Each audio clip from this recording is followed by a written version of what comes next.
In my review of the most secret Avengers, we had the Serpent art, or rather a bastardisation of it.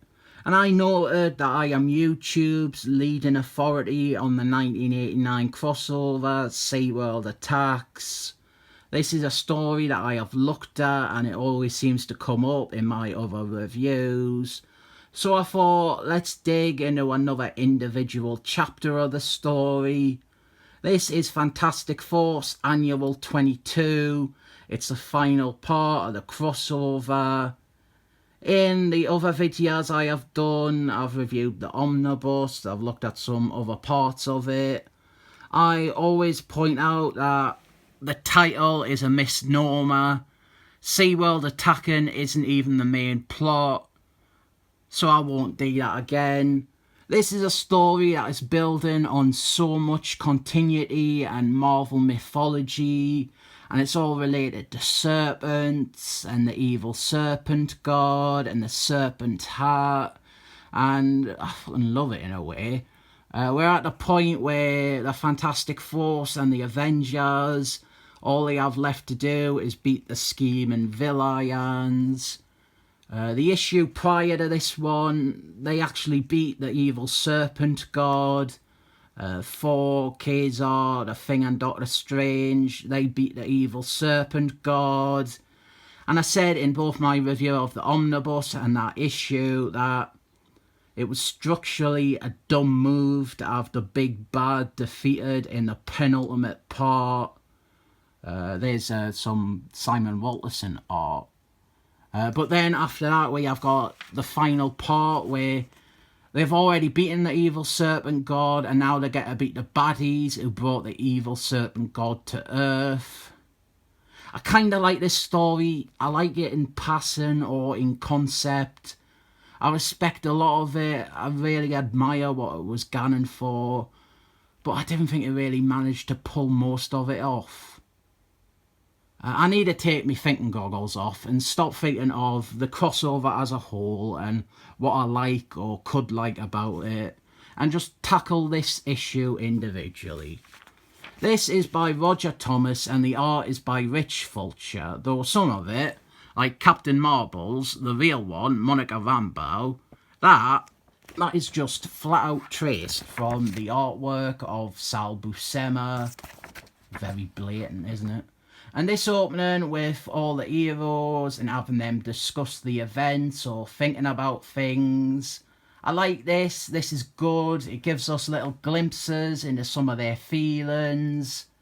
It is a barely veiled excuse to recap the story to the readers, but I think it serves as a good introduction to these characters, and it gives a lot of the guest stars, i.e. the Avengers, Captain Marbles, the real one, Monica Rambeau, it gives them something to do. And that would be one of my criticisms, but the Avengers, they have been a big part of this crossover, or this section of it, the main section. They had 2 annuals, they had a 4 annual, and then for the final part, it's a Fantastic Force annual, and the focus, it shifts from the Avengers to Fantastic Force. The Avengers, they aren't important anymore, and the story does a really hacky trick of pushing the Avengers to the background. So here is our baddies, Gore and the sexy lady with Marge Simpson's hair. Oh, look up there, there's the god who lives inside the sun. He's on a screen there. If this channel had a mascot, this would surely be it. This super obscure Marvel character who really, truly, he has been mentioned in more of my videos than he has ever appeared in comics. What remains of the baddies and their threat, since the big bad evil serpent god has already been defeated, is very scant. They have got an army that they haven't really used at all in the crossover, and the big thing I suppose is that they have got a group of captives, 7 women to be brides for the serpent god. She-Hulk, the Invisible Wife, Charlotte Witch, Sea-Girl, Gore and the Sexy Woman, they are good villains, don't get us wrong, but they come out lacking when they are the following act to a gigantic 7-headed evil serpent god. She-Hulks, she's looking fine there though. Hashtag make She-Hulks look this beautiful again and not look like this forever and ever okay. Yeah, I've had this issue for months and I cannot bring myself to review it. Then the sexy woman, she is contacted by a Gillian apparently to warn her that the Avengers are approaching.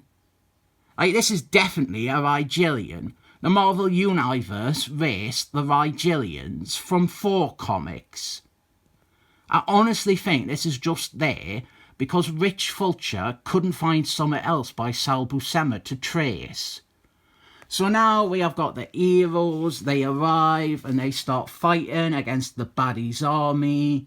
And the first few pages of this comic are the high point. In fact, I've said the whole third act of the crossover is mostly great. But this final issue kind of drops off quite fast. Here though, it is good. We're getting to see loads of characters fight. We have got Thor and Doctor Strange. This is when Doctor Strange had an eye patch. Both of them have been relevant to the crossover throughout. Then little bits with others like Wonder Man or Scarlett Johansson or The Vision and Kazar. We've got a nice little bit with the Human Fire and the original Human Fire working side by side. And had this one continued this way, just juggling this quite big cast of heroes, giving us little morsels of action with them, I would like it a lot more, but we come up with some really clunky excuse to ditch the Avengers and focus on the Fantastic Force. Big Barda, she gets a little moment, and amidst all this fighting, Seaman, who died at the start of the crossover, he turns up alive. We have got some really underwhelming payoff with his return. I'll probably do the part where he dies and discuss how his death was daft. But then we get to our plotting bit, and the Fantastic Force and Seaman, they have got to gun off to save the brides, and all the Avengers just stay behind in the background to fight the army, and they aren't important, and it's just too convenient for us. I'd like it a lot more if, in the spirit of a big crossover event, we instead had like a mixture here. Like, I get that this is a Fantastic Force issue, but Thor's tie-in issue did a great job of including the Thing. I think it would just be better if we had these 5 heroes that break away to free the brides, rather than it just be Seaman with the Fantastic Force. Throw in an Avenger or 2. Like, I don't know, maybe the Vision, since his wife is one of the captives. That would really work, because a lot of the first few pages gone above and beyond in paralleling Mr. Fantasticals and Vision and their feelings with regards to their wives being captured.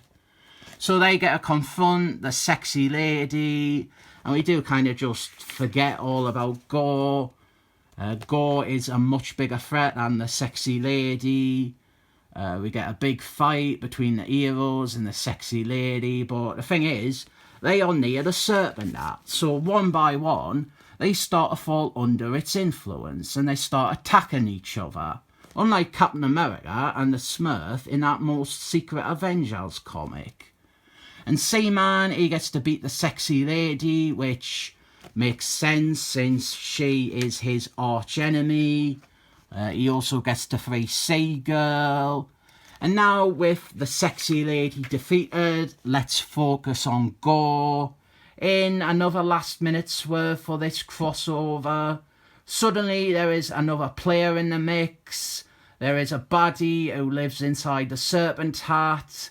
He hasn't been mentioned before now. He was the first person to ever wear the serpent hat, and now he wants to return to life and take over Earth. So him and Gore, they quickly end up perishing, fighting each other for control of the serpent hat. And then the Avengers, they show up and they free the women. And together, the captured women, they destroy the Serpent Heart. And everything is wrapped up in a neat little package. We have got some backups. This one is by Marky Mark. I won't go too much into these backups. This one, it is a bit of admin. You know me, I love admin in me comics. This is just cleaning up some continuity for the Fantastic Four. It's probably only of any interest to me. I am the only person who could like this story. Whereas this second story, which stars the Impossible Man, this appeals to even less people than the preceding story. Let's just get past this one for a one-page feature with art by Ron Lee. That is Stanley Lee's little brother. This is Mr. Doom saying what he thinks of four of the Fantastic Four's other enemies. How catty of them. Lastly, we have got the Saga of the Serpent Heart. This would be a really handy primer for SeaWorld attacks. But this final part ends by spoiling the crossover. We're getting a recap of some relevant history, like when Kazar put on the Serpent Heart, and then Spider-Man and a bunch of other heroes, they fought the evil Serpent God. This is an art Marky Mark story. Great to see an art story like this get this sort of remaster treatment.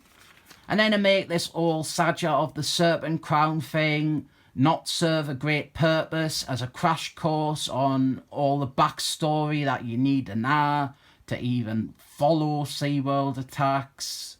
Mother Earth, she shows up on the last page and tells us how the crossover ends. So that is this annual in a nutshell. I'll only count the main story towards my opinion. Is that okay? Does that make sense? It starts off strong and then it gets progressively weaker. It's a bad finale to a big crossover. In terms of structure and pacing, both the issue alone and as a crossover as a whole, this presents a lot of problems. Part of me wants to really rile on it for how rushed the ending is and how badly it deals with wrapping things up, but for some inexplicable reason, I just have this soft spot for SeaWorld attacks. I think it is that what if issue that makes it a billion times better, but I see this big crossover that does everything I want, but it just flops out there and doesn't do itself any justice. I'll rate this 7 thumbs up.